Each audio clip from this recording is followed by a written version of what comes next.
नमस्कार, मैं हूं विनोद कुमार शुक्ला और आप देख रहे हैं आई ऑफ ट्रुथ। आज बात करेंगे कि जिन प्रदेशों में कांग्रेस की सरकार है वहां पर आगामी लोकसभा चुनाव में किस तरह की बदलाव की गुंजाइश नज़र आ रही है, उस पर चर्चा करेंगे। कर्नाटक कांग्रेस जीती है, भाजपा हारी है। तेलंगाना कांग्रेस ने लंबे समय के बाद रिटेन किया है, 10 साल के बाद जब से नया प्रदेश बना है। हिमाचल जीता है। एक एक करके चर्चा करते हैं। कर्नाटक में कांग्रेस को विधानसभा में पूर्ण बहुमत मिला है और वो अपने दम पर वहाँ सरकार बनाई हुई है। लेकिन अगर हम कर्नाटक में पिछले लोकसभा चुनाव की बात करें, इसलिए कि लोकसभा चुनाव से ठीक पहले जो विधानसभा चुनाव हुए थे, मतलब 18 में, उसमें बीजेपी हारी थी और कांग्रेस और जनता दल यू का अलायंस जीता था। बाद में एचडी कुमारस्वामी मुख्यमंत्री बने थे। अब लेकिन उस डिटेल्स पर जाने से पहले हम देखते हैं कि स्थिति वहाँ पर क्या थी। अगर हम ये पिछले चुनाव की बात करें तो पिछले चुनाव में जितना वोट परसेंट था, लगभग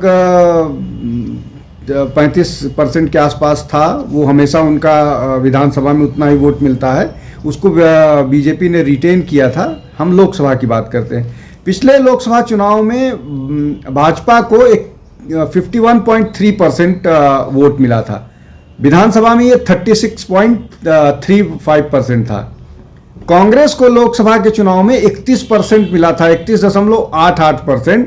और विधानसभा के चुनाव में पिछले विधानसभा के चुनाव में, अभी जो हुआ उसमें नहीं, 38.14% मिला था। मतलब ये कि अगर लोकसभा और विधानसभा के चुनाव की तुलना करें तो कर्नाटक में ही भाजपा को अपने विधानसभा के परफॉर्मेंस से लगभग 20% वोट ज़्यादा मिले थे। और उतने वोट परसेंट पर वो बिना किसी अलायंस के वहाँ सारी सीट जीतने की स्थिति में होता है। और इसीलिए 28 सीटों में एनडीए ने कर्नाटक में 26 सीटें जीती थी। 25 भाजपा की थी और एक उसके अलायंस पार्टनर की जीती थी। अब आते हैं तेलंगाना पर। तेलंगाना को लेकर के भी बहुत बवाल चल रहा है और ये कहा जा रहा है कि साउथ से भाजपा को साफ कर दिया गया है। और भाजपा, यहाँ तक कि डीएमके के एक नेता ने बोला कि वो गोमूत्र प्रदेशों की सरकार, गोमूत्र प्रदेशों की पार्टी रह गई है। उस पर विवाद हुआ, हालांकि उन्होंने इस पर माफ़ी मांग ली थी। अब तेलंगाना की बात करते हैं। तेलंगाना में बीआरएस को पिछले चुनाव में, विधानसभा के चुनाव में, लगभग 47%, 46.9% वोट मिला था और 88 सीटें मिली थी।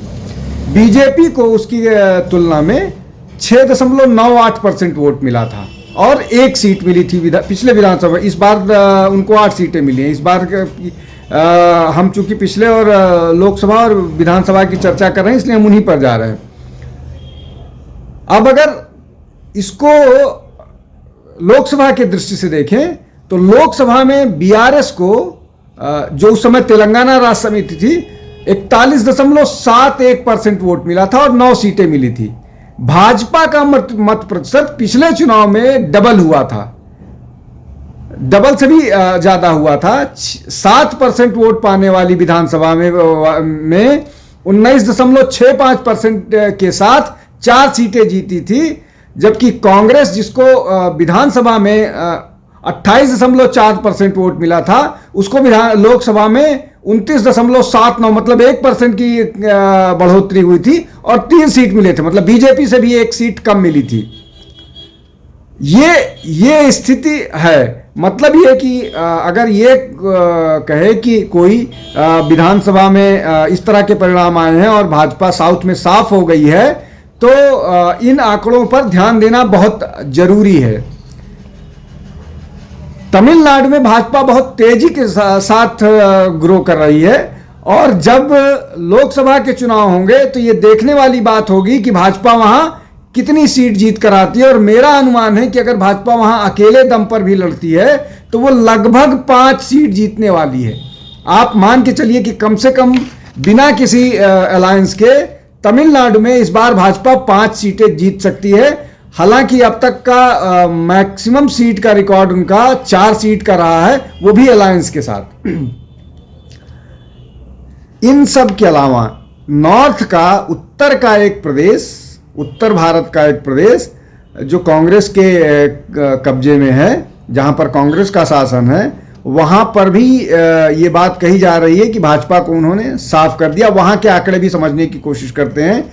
हिमाचल प्रदेश में जो चुनाव हुए थे 2022 में, उन चुनावों में जो कांग्रेस को वोट परसेंट मिला था विधानसभा के चुनाव में, वो 43.90%, मतलब लगभग 44%। भाजपा का मत प्रतिशत 43 था, मतलब ये लगभग 0.9% का वो था। सीटें पिछले चुनाव में भाजपा को 44 मिली थी, इस बार 25 मिली है और कांग्रेस को 40 सीटें मिली हैं। सीटों पर बहुत ज्यादा भी अंतर है। हमारे चैनल आई ऑफ ट्रुथ को सब्सक्राइब कीजिए YouTube पर, इसे फॉलो कीजिए Facebook पर, Instagram पर, Twitter पर और कू पर। हमारे चैनल के बारे में फीडबैक देने के लिए हमें मेल कीजिए ioftruth.6@gmail.com पर।